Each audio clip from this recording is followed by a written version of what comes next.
எல்லாருக்கும் வணக்கம். Welcome back to our channel 1+2. காலையிலே முழிச்சு வெளியே வந்தால் லைட்டாக ஒத்த துள்ளியாக போட்டுட்ருந்து. சரி வெளியே போய் சும்மா இப்போ செடியெல்லாம் பார்த்துட்டு வருவேன்னு போனேன். ஒரு கொய்யக்காய் ஏதாவது கடந்தால் ஒன்று பறித்து சாப்பிட்லாம், பூலாம் பூத்துருக்குது, ஏதாவது காய் வந்திருக்குமான்னு பார்க்க போனேன். அந்த பூவில் ஒரு சின்ன வண்டு இருந்து அழகாக விளையாடி இருக்கிறதெல்லாம் குடிச்சிட்டு இருந்து பார்க்கவே ரொம்ப அழகாக இருந்து. அப்புறம் ஃப்ரெஷ்ஷாக மீன் வாங்க நான் என் பையன் ஹஸ்பண்ட் எல்லோரும் பீச்சுக்கு கிளம்பியாச்சு. பைக்கில் போகும்போது நமக்கு எப்போவுமே ஒரே கொண்டாட்டம் தான். ஏதாவது சின்ன பாட்டி நல்லா ஃபன் பண்ணிகிட்டே தான் பைக்கில் போயிட்டே இருப்போம். பைக்கில் கிராஸ் பண்ணும்போது என் ஹஸ்பண்ட் சொன்னாங்க, என்னோடய சைட்டு இதில் தான் வரும், கொஞ்சம் பார்த்துக்கன்னு. என்ன சைட்டு பார்த்தா ஏஷியன் பெயிண்ட், நல்ல பெரிய சைட்டாக தான் இருந்தது. நாங்கள் உள்ளே வரலாமான்னு, அவங்களுக்கெல்லாம் பெர்மிஷன் கிடையாது, நீங்கள் உள்ளே வரக்கூடாது அப்படின்ட்டாங்க.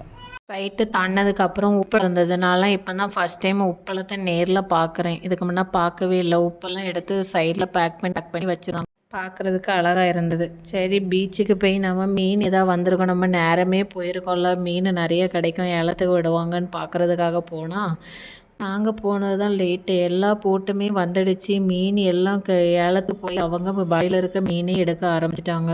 சரி நமக்கு இன்றைக்கி மீன் கிடைக்காது போல். வரும்போது நிறைய வாழை மீன் தான் இருந்தது. சரி வாழை மீன் சீசன் போல் வாழை மீன் தான் கிடைக்கணுதுக்காக போனோம். ஆனால் எல்லா போட்டுமே வெளியே வந்துடுச்சு. ஒரு போட்டு கூட வரதுக்கு இல்லை. டேரெக்டாக நம்ம மீன் வாங்கினா நமக்கு நல்ல லாபம். ஏன்னா குறைஞ்ச விலைக்கும் தருவாங்க, குறைஞ்ச விலைக்கு நிறைய மீனும் தருவாங்க. அதனால தான் அவங்கக்கிட்ட வாங்குறது. வியாபாரிகிட்ட வாங்கினா 2 மீனை வச்சுட்டு 100 சொல்லுவாங்க. அதுவே போட்டில் வாங்கினோன்னா 5 மீன் வச்சுட்டு தான் 100 தருவாங்க. அப்போ நமக்கு லாபம் இருக்கிற இடத்துல தானே நம்ம வாங்க முடியும் தான் நேரமே இங்கே பீச்சுக்கு வர்றது. வியாபாரிகள் எல்லோரும் நிற்காங்களா, எல்லோரும் ஒரு இதை வச்சுட்டு நிற்காங்க. எல்லோரும் மீன் வாங்குறதுக்காக தான் நிற்கிறாங்க வாங்க.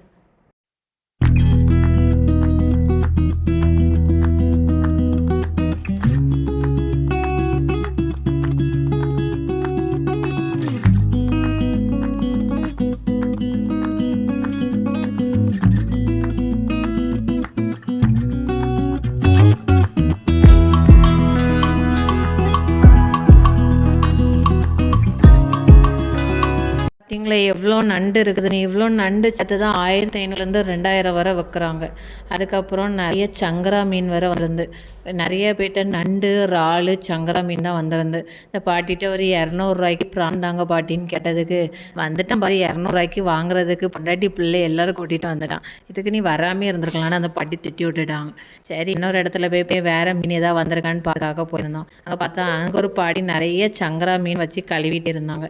சங்கரா மீன் ரேட்டு எவ்வளோ பாட்டின்னு கேட்டதுக்கு, 100 2 மீனுமா, வேணா வாங்கிக்க, தேவையில்லைன்னா போயிட்டே இருங்க, யாரும் கம்பல் பண்ணவே இல்லை வாங்குறதுக்கு.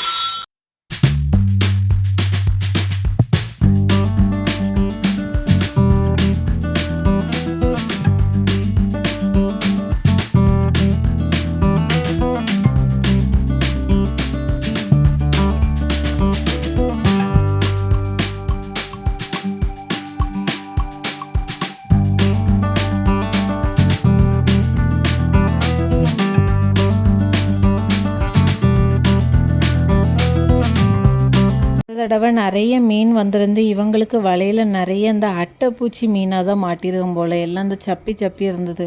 இந்த மீன் யாராவது சாப்பிட்ருக்கீங்களான்னு கமெண்ட் பண்ணுங்கள். எனக்கு தெரியாது. இப்போ யார் என் ஹஸ்பண்ட் தான் சொன்னாங்க அட்டைப்பூச்சி மீனுன்னு. எல்லாம் சப்பி இருக்கிறதுனால அந்த மீன் பேர் அதுவான்.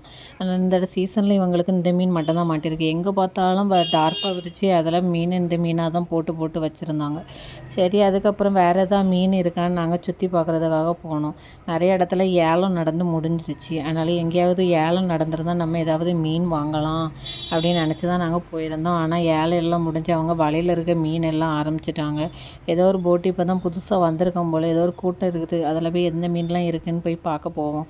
ஏதாவது நல்ல மீன் கிடச்சின்னா போய் வாங்கலாம்ல. சரி பார்த்துட்டு நம்ம எதாவது கிடச்சினா வாங்குவோம். சரியா? இன்றைக்கி இங்கே இறால் தான் கிடக்குது.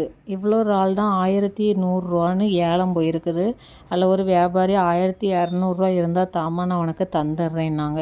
இவ்வளோ இறால் வச்சு நம்ம எங்கெங்கே சாப்பிடுறது? ஆனால் நல்ல லாபம். இவ்வளோ இறால் யாருங்க 1200 தருவா?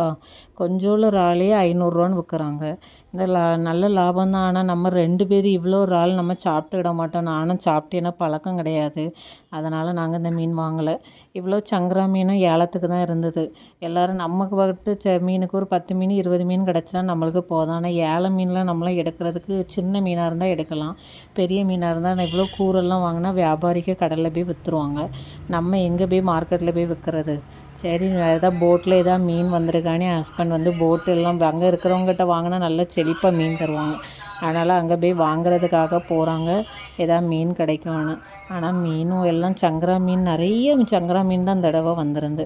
ஏதாவது மீன் இருந்தால் நல்லா இருக்கானு நானும் என் பையனும் சரி அப்பா மீன் வாங்க போயாச்சுலாம், நம்ம கடலில் நல்ல ஒரு செல்ஃபி ஏதாவது எடுப்போம்னு சொல்லிட்டு சுற்றி ஒரு சின்ன வீடியோ எடுத்து பார்த்துட்டே இருந்தோம். என் பையனுக்கு இந்த கடல் அலை இந்த கண்ணி எல்லாம் பார்க்கும்போது நல்ல ஆர்வம். அந்த போட்டில் மீன் தாரேன் இருந்தது, கவர் எல்லாம் எடுத்துகிட்டு வாங்கன்னு சொன்ன உடனே என் ஹஸ்பண்டு கவர் எல்லாம் எடுத்துகிட்டு போயிட்டாங்க. கவர் எடுத்துகிட்டு அங்கே போய் பார்த்தா நிறைய மீன் தந்தாங்க. 200 ரூபாய்க்கு நாங்கள் எவ்வளோ சங்கரா மீன் வாங்கியிருக்கோம்னு நினைக்கின்னு நீங்கள் கமெண்ட் பண்ணுங்கள். ஆனால் நாங்கள் எவ்வளோ சங்கரா மீன் வாங்கியிருக்கோன்னு நீங்களே பாருங்கள். ஹஸ்பண்ட் எப்போ சங்கரா மீன் எடுத்துகிட்டு வருவாங்க. எங்களுக்கு இந்த கடல் அலை இந்த காலில் வந்து படும்புறது எங்களுக்கு நல்ல சந்தோஷமாக இருக்கும். நானும் என் பையனை அதை பார்த்து சிரிச்சிருந்தேன். என் பையனை இறக்கி விடுங்க. ஆனால் கடலில் இறக்கி விட்டு நம்ம இந்த ரிஸ்க்கான வேலை பார்க்க முடியாதுல்ல, அதனால் நான் இறக்கி விடலை. என் பையனை மட்டும் வந்துட்டேன். ஹஸ்பண்ட் அதுக்குள்ளே மீன் வாங்கிட்டு வந்தாச்சு. 200 ரூபாய்க்கு எங்களுக்கு 10 சங்கரா மீன் கிடச்சி. எவ்வளோ லாபமானு நீங்கள் கமெண்ட் பண்ணுங்கள். ஆனால் எங்களுக்கு நல்ல லாபம். ஒரு வாரம் வச்சு சாப்பிடலாம். அதுக்கு எக்ஸ்ட்ரா வேறு 2 மீன் வேறு ஃப்ரீயாக வேறு தந்தாங்க. இவ்வளோதான். இவ்வளோத்தையும் வாங்கிட்டு வெளியே மார்க்கெட்டில் என்னதான் வந்திருக்கான்ட்டு வெளியே வியாபாரிகள் எல்லாம் ஏலத்துக்கு எடுத்துகிட்டு போயிருப்பாங்கள்ல, அவங்ககிட்ட போய் பார்க்குறதுக்காக போயிருந்தோம்.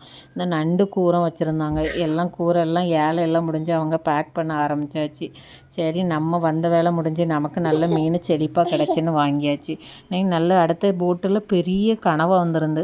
பார்க்க நல்லா பெருசாக இருக்குது. நம்ம 2 கனவாவே நமக்கு போதும். ஆனால் கனவாலாம் பயங்கர ரேட்டு தான் சொன்னாங்க இன்றைக்கி. கொஞ்சம் நல்ல இந்த தடவை நிறைய நண்டும் அந்த அட்டைப்பூச்சி மீன், கொஞ்சம் இறால், நிறைய சங்கரா மீன் அப்படி தான் இந்த தடவை நல்லா வந்திருந்து. எல்லாத்தையும் சரி நல்லா பார்த்துட்டு நம்மளுக்கு நல்ல செழிப்பாக 200 ரூபாய்க்கு இவ்வளோ மீன் கிடைக்கிறது லாபம்னு நல்லா வாங்கிட்டு நாங்கள் வீட்டை பார்த்துட்டு கிளம்பியாச்சு. கிளம்பி வெளியே வந்து பார்க்கும்போது வெளியே என்னெல்லாமோ மீன்லாம் வச்சுருந்தாங்க. சரி இவ்வளோ தான் இன்றைக்குள்ள மீன்.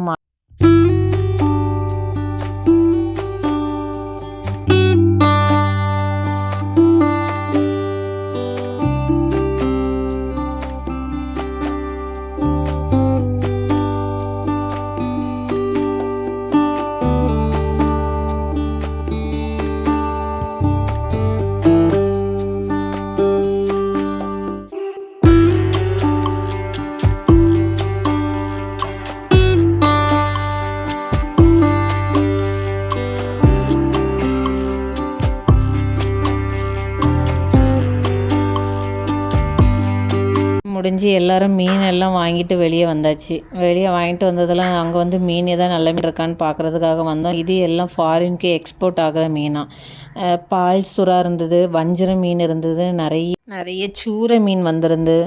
வேறு என்ன மீன்லாம் இருந்தது, பாறை மீன் நிறைய வந்திருந்தது. ஆனால் இவங்க முதல்ல போட்டில் வந்து வாங்கிட்டாங்க போல்.